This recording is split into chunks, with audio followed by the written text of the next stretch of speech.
चलिए आज बात करते हैं कुछ यूज़फुल से किचन हैक्स के लिए। यहाँ जब भी हमें ग्रोसरी स्टोर करनी हो तो आप छोटी बास्केट का यूज़ कर सकते हैं या फिर ऐसा कंटेनर ले लें जिसका लिड है और उसको ऐसे भर के आप इसमें टेढ़ा करके अपनी अलमीरा में कैबिनेट में स्टोर कर सकते हैं। और ऐसी बास्केट्स भी आप यूज़ कर सकते हैं जिसमें खाली या खुले हुए पैकेट आप रख सकते हैं। ऐसे जो एयर टाइट कंटेनर होते हैं इनमें आप दाल या चावल को स्टोर करने के लिए यूज़ कीजिए। इसमें कीड़ा बिल्कुल भी नहीं लगेगा। और जैसे ही मैं पॉली बैग में अगर आप चावल स्टोर कर रहे हैं तो उसमें एक मैच बॉक्स ज़रूर रख दीजिए। वो भी सुलसी या कीड़े होने से आपके चावल को फूड ग्रेन को सेव रखेगी और खाने में भी ठीक रहेगी।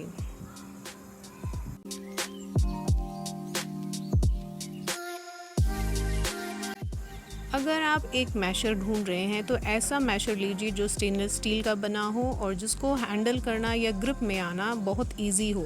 आप इसको अच्छी तरीके से पकड़ सकते हैं और आप कुछ भी मैश, जैसे पाव भाजी के लिए मैं यहाँ वेजिटेबल मैश कर रही हूँ, देखिए कितना इजी है। या इसको आप यूज़ कर सकते हैं सूप बनाने के लिए भी, या कुछ भी आपको आलू मैश करने हैं बॉयल, तो आप इसको यूज़ करेंगे तो बहुत ही जल्दी आपके जो वेजिटेबल्स हैं या फ्रूट्स हैं उनको मैश कर सकते हैं। और ये प्रोडक्ट्स हमें हमारे काम को बहुत ही इजी बना देते हैं और हमें बनाते हैं एक स्मार्ट होम मेकर। और इसको वॉश करना भी कोई डिफ़िकल्टी वाला टास्क नहीं है। बिल्कुल आप रनिंग वाटर के नीचे, चलती टैप के नीचे इसको धोएंगे तो भी यहाँ कहीं पे भी कुछ भी फूड पार्टिकल फंसने का कोई चांस नहीं है।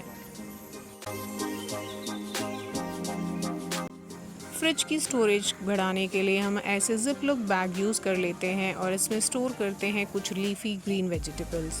लेकिन क्या आपने देखा है कि एक दो दिन में ही इसमें बहुत सारा मॉइस्चर आ जाता है, जो पानी सब्जी के अंदर ही वहीं बैग में रहता है और वो सब्जी को ख़राब कर सकता है।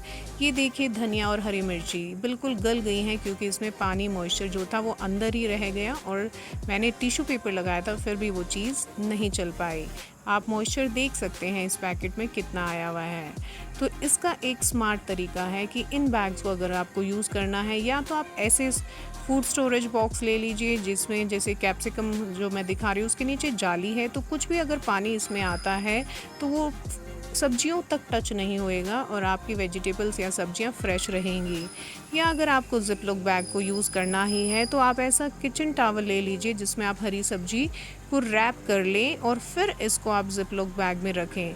इससे होगा क्या कि अगर थोड़ा सा मॉइस्चर आता है तो वो इस कपड़े में आ सकता है, कपड़ा उसको सोख लेगा। और देखिए अगर हम ऐसे फोल्ड करके चीज़ों को रखेंगे तो एक ही जिप लॉक बैग में हम डिफरेंट टाइप ऑफ वेजिटेबल्स को स्टोर कर सकते हैं।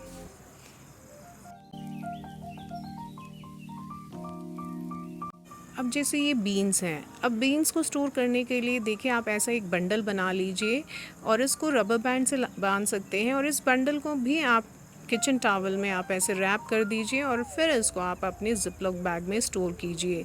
आप यकीन मानिए आपकी वेजिटेबल्स काफ़ी लंबे समय तक, 2-4 दिनों तक बिल्कुल ऐसे फ्रेश बनी रहेंगी।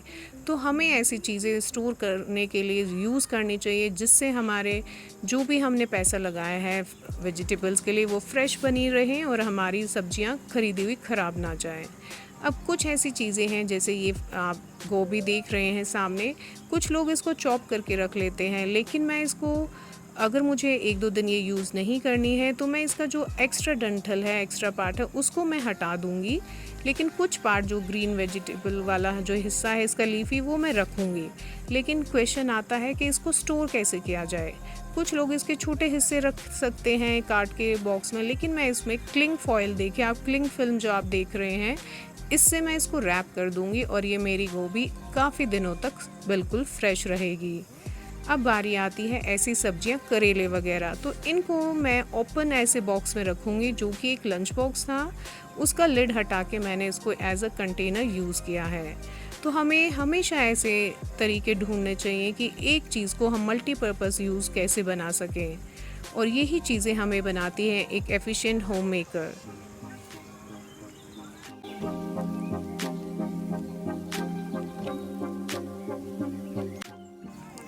आप देखेंगे कि देखिए बहुत सारी वेजिटेबल्स मैंने स्टोर कर ली हैं अपने फ्रिज में और ये लगभग मेरे हफ्ते भर के लिए बिल्कुल फ्रेश रहेंगी। कुछ ऐसा नहीं होगा कि मुझे मार्केट में भागना पड़े।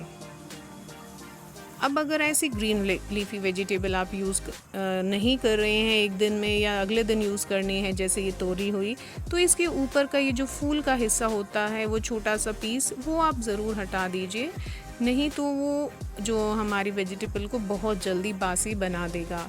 और इसको भी रैप करने के लिए आप ऐसा स्टोरेज बॉक्स यूज़ कर सकते हैं जो आपके फ्रिज की वर्टिकल स्पेस को यूज़ कर सके। और मैं इसमें तोरी को ऐसे सीधा खड़ा करके रख रही हूँ, और अदरवाइज़ भी आपके पास जो बॉक्सेस हैं उनको यूज़ कर सकते हैं कुछ भी वेजिटेबल स्टोर करने के लिए।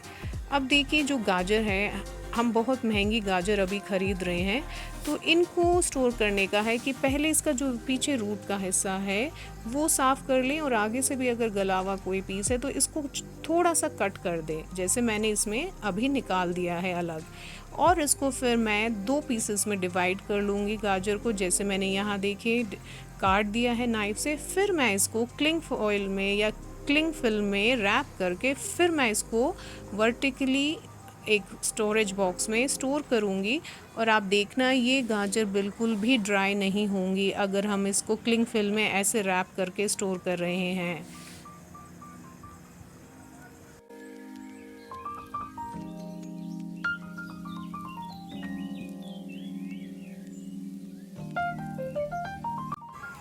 अब देखिए, हो गई ना हमारी प्रॉपर स्पेस की स्टोरेज और यूज़ भी अपने रेफ्रिजरेटर का।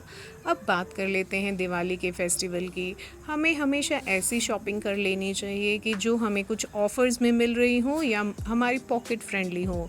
ये देखिए, मैंने बहुत ही ट्रेडिशनल हाथी वाली कैंडल होल्डर्स लिए हैं। इसमें टी लाइट भी आप रख सकते हैं या फिर दूसरी कैंडल भी आप इसको अपनी रंगोली में या घर को सजाने के लिए यूज़ कर सकते हैं।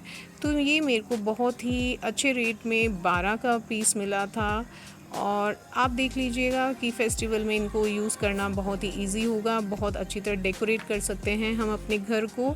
और एक ये मैंने लोटस का कैंडल होल्डर लिया था, इससे हम रेडीमेड एक रंगोली तैयार कर सकते हैं कुछ ही समय में। बस यहाँ पे हमें इसको ऐसे रखेंगे तो भी बहुत ही सुंदर और टाइम सेविंग हमारी डेकोरेशन हो जाएगी।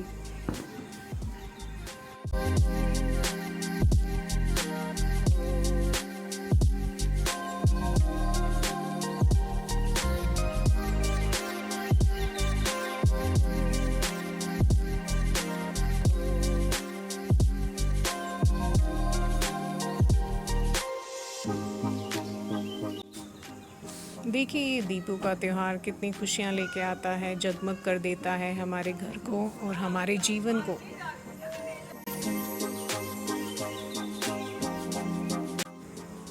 अब देखिए, दिवाली है और हम सफाई ना करें तो ऐसा तो हो ही नहीं सकता। तो मेरा नियम है कि आप पहले टॉप टू बॉटम सीलिंग हुआ, फ़ैन हुआ या कुछ भी शैंडलियर या लाइट्स हैं, उनको आप क्लीन कर लें, क्योंकि एक ही दिन में सारी सफाई नहीं की जा सकती। वैसे मैंने रूम वाइज स्टार्ट किया था, तो मैंने लॉबी का ये कवर किया है कि मैं यहाँ जो भी हैंगिंग लाइट्स हैं उनको गीले कपड़े से साफ़ कर रही हूँ, और जो कि इनका डिज़ाइन है वहाँ अंदर तक हम एक पतला कपड़ा या छोटी पुरानी सॉक्स या कोई भी होजरी का कपड़े से हम इसको साफ़ कर सकते हैं। तो अगर आपको क्लीनिंग करनी है तो आपके पास एक लेडर होनी चाहिए, हिम्मत होनी चाहिए अपने घर को क्लीन करने की, और एक पैशन होना चाहिए कि अपने घर को सुंदर बनाना है। तो आप घर का कोई भी कोना साफ़ कर सकते हैं बगैर थके।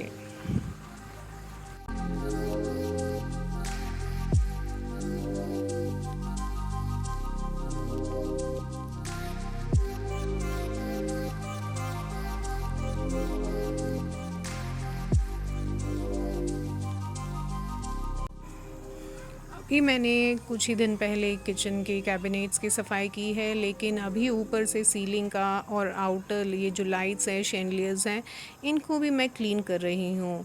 अब ये चीज़ें चलती ही रहेंगी, लेकिन साथ में ही घर में कुछ ना कुछ हमारा काम चलता रहता है, तो फेस्टिवल आने तक हमारी क्लीनिंग, डस्टिंग ये सब भी बनी रहती हैं।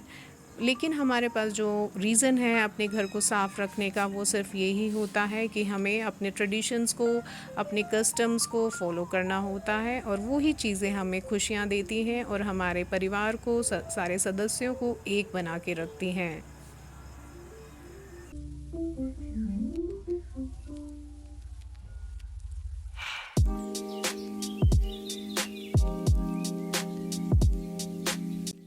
आई होप आप लोगों ने भी अपने घर की सफाइयाँ और शॉपिंग शुरू कर दी होगी, क्योंकि हम होम मेकर्स एक दूसरे से मोटिवेशन लेते हैं, कुछ ना कुछ सीखते हैं और आगे अपने घर को संभालते हैं।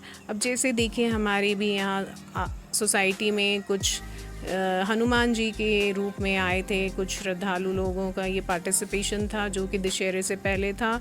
तो हम इन चीज़ों को तभी इंजॉय करते हैं जब हम अपने आप को संतुष्ट समझते हैं।